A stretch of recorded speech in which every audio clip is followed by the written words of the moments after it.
अब थोड़ा पढ़ाई कर लेते हैं ड्राइविंग करते करते। तो क्या पढ़ा जाए? इंडियन पॉलिटी, यूपीएससी का एग्ज़ाम आ गया है हमारा, नौकरी में। अरे भैया क्या क्या संभाले ज़िंदगी में, इंडियन पॉलिटी पढ़ना पड़ रहा है। तो हमने बना दिया बड़ा स्ट्रिक्ट लॉ। हमने पहले बोला जॉब भी करना है, फिर हमने सीएलपीआर एक्ट को जब चेंज किया, चाइल्ड एम्प्लॉयमेंट सीएलपीआर एक्ट को अमेंड किया, तो हमने डाल दिया कि with relationship to child employment, भाई ना तुम हैजार्डस में हो ना नॉन हैजार्डस में, तुम किसी भी हाल में बच्चों को एम्प्लॉय नहीं करोगे। The law sank down. Nobody obeyed that law. Why?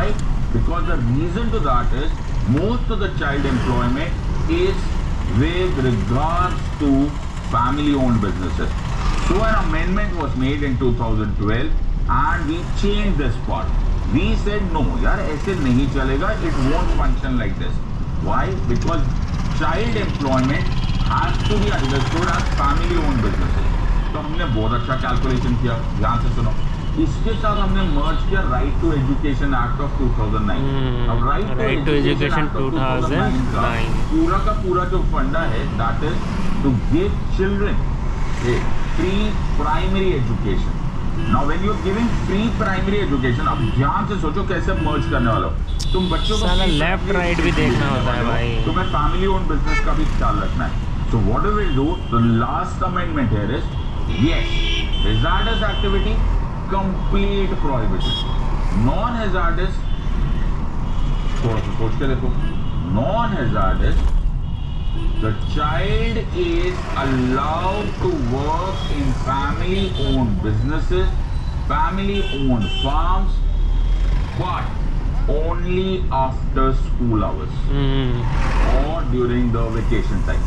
In other words, you're merging Right to Education Act 2009 along with the CLPR Act. Are you understanding? What a beautiful mixture. तो अगर तुम्हें अब question आएगा तो child can work. Yes, child can work. Never work in hazardous. In non-hazardous, he can work in family-owned businesses, family-owned farms, but only after school hours. एक और part को exempt कर दिया गया. That is the entertainment industry, the media, etc. तो आपने बहुत commonly देखा होगा बच्चे चाइल्ड एक्टर्स वो होते, they are all allowed under this part. So with changing times you have changed the child employment act. Are you understanding this part? इसको इस तरह से नोटिस करना. अब आया the most important part, that is freedoms of religion. Now freedoms of religion में 25 से 28 25 to 28 इसमें बहुत सारे क्वेश्चन आते जाएंगे. फर्स्ट क्वेश्चन ये आएगा कि why did we not use the word freedom of religion के साथ यहाँ पे सीधा सीधा सेक्युलर राइट्स क्यों नहीं लिख दिया? अरे भाई सेक्युलर राइट्स का नाम ही नहीं लेगा. बिकॉज द वेस्टर्न डेफिनेशन, ध्यान से सुनना मैं बोला, the western definition of secularism is not India's definition of secularism. हमारी अपनी डेफिनेशन है. We have our own definition. मैं पहले तुम्हें वेस्टर्न डेफिनेशन बता देता हूँ. Western definition is there is no divorce between the state and religion. In other words, state and religion दो अलग अलग कैटेगरीज में नहीं है इन इंडिया. इंडिया में we have our own definition. We say number one कि state का अपना रिलीजन नहीं है. The state does not have its own religion. Okay, book में देखते चले जाओ. State does not have its own religion. So we are not a Hindu republic, we are not an Islamic republic, we are not a Sikh republic, we are not a theocratic state. इसको बोलते हैं we are not a theocratic state. लेकिन ऐसा भी नहीं है कि my state is completely divorced from the religion. मेरा state नजर रख रहा है on religion. How is it doing? If you destroy any of the concept of the constitution in the religion, then my state has got its eyes over this. इसको बोलते हैं watchful ambivalence. Watchful ambivalence मतलब आम तौर पे तो मैं interested नहीं हूँ, मैं स्टेट हूँ भाई, मैं इंटरेस्टेड नहीं हूँ तुम्हारे रिलीजन में. तुम्हारा प्रॉब्लम है, तुम्हें जैसे करना है करो. यू वांट टू वर्शिप करो, तुम्हें किस तरह से वर्शिप करना है करो. ओके, तुम्हें रिलीजन मानना है मानो, तुम्हें रिलीजन चेंज करना है चेंज कर दो. तुम्हें नहीं रिलीजन फॉलो करना, you want to believe in atheism, please go head, जो मर्जी करो. लेकिन don't disturb the religious sentiments of another community or another religion. Don't create enmity on the basis of religion. Don't discriminate on the name of religion between men and women. I hope you are understanding Sabarimala and so on so forth.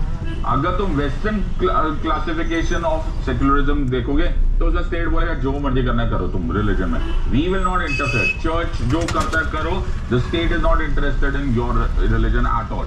तुम्हें within the religion का sphere जो मर्जी discrimination करना कर सकते हो, you can do it. India no, we are watchful ambivalent. तो ये हमारी डेफिनेशन थी, इसलिए हम लोगों ने सेक्युलरिज्म नहीं यूज किया। हमने पहला वर्ड यूज किया आर्टिकल 25, उसका वर्ड यूज किया फ्रीडम ऑफ कॉन्शियंस। ये बहुत बड़ा वर्ड था। अरे फ्रीडम ऑफ भैया, कॉन्शियंस अगर इसको मैं दीदी स्कूटी पूरा रोड पे चलाओगी क्या? अम्बेडकर ने अच्छे से डिस्क्राइब कर दिया तो उन्हें क्या ले लेते, वो उन्होंने प्रियम्बल में ही कर दिया था।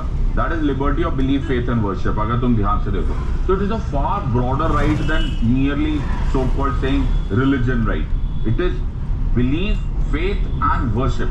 तुम जैसे मर्जी करना है कर सकते हो, but it is an individual right, it is available to an individual. Mercedes, इसमें रीजनेबल ग्राउंड्स और रिस्ट्रिक्शन है। मर्सिडीज चलाना है गाइस, मर्सिडीज का टेस्ट ड्राइव जल्दी आएगा।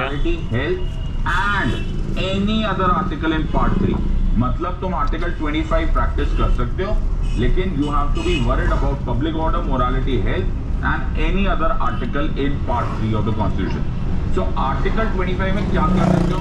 तुम कर सकते हो practice your religion, profess your religion and propagate your religion. तुम्हें अलाउड है, लेकिन ध्यान रखना public order, morality and health and any other article in public order, health और ये बड़ा काम आएगा जब तुम्हें सबरीमला केस पढ़ोगे तुम, वो तुम आर्टिकल 26 में देखोगे। आर्टिकल 26 में पहली बार एक वर्ड यूज किया गया and that word dealt with what are called as religious denomination. इसमें वर्ड है freedom to manage religious affairs, और इसमें रिलीजियस डिनोमिनेशन को वर्ड यूज किया गया।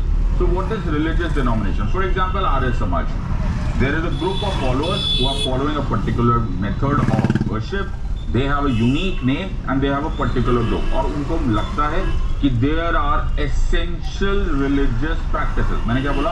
There are essential religious practices जो इस ग्रुप को लगता है कि it is very good for their spiritual wellbeing, उसको क्लासिफाई किया जाता है as a religious denomination. Are you understanding? Essential religious practice. अब बड़ा इंटरेस्टिंग बात है, यहाँ पर भी रीजनेबल ग्राउंड्स ऑफ रिस्ट्रिक्शन है, बट वो है public order, morality and health.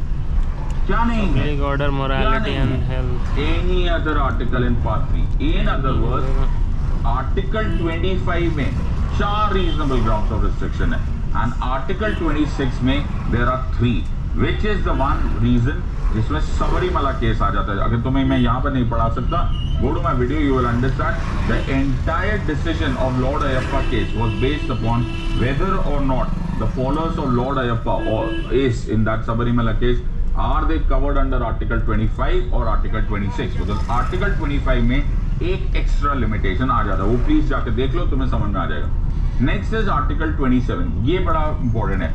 Mughal empire के टाइम पर एक जजिया नाम का टैक्स हुआ करता था। दैट वाज कंसिडर्ड कि वो कुछ एक ही कम्युनिटी में, द नॉन इस्लामिक लोगों पर ही you will be utilizing that tax. अब ऐसा कुछ भी नहीं, यू कैन नॉट पे और any citizen can not be need to pay any tax for favouring any religion particularly. ना यहाँ पर थोड़ा सा गड़बड़ आ जाता है, लोगों को लगता है कि आप बहुत सारे रिलीजियस ग्रुप्स में या मंदिरों में जाओगे या तीर्थ यात्रा पे जाओगे तो वहां पर प्रीमाइसेस में एंटर करने से पहले एक छोटी सी फीस, कभी कभी एंट्री फीस ली जाती है।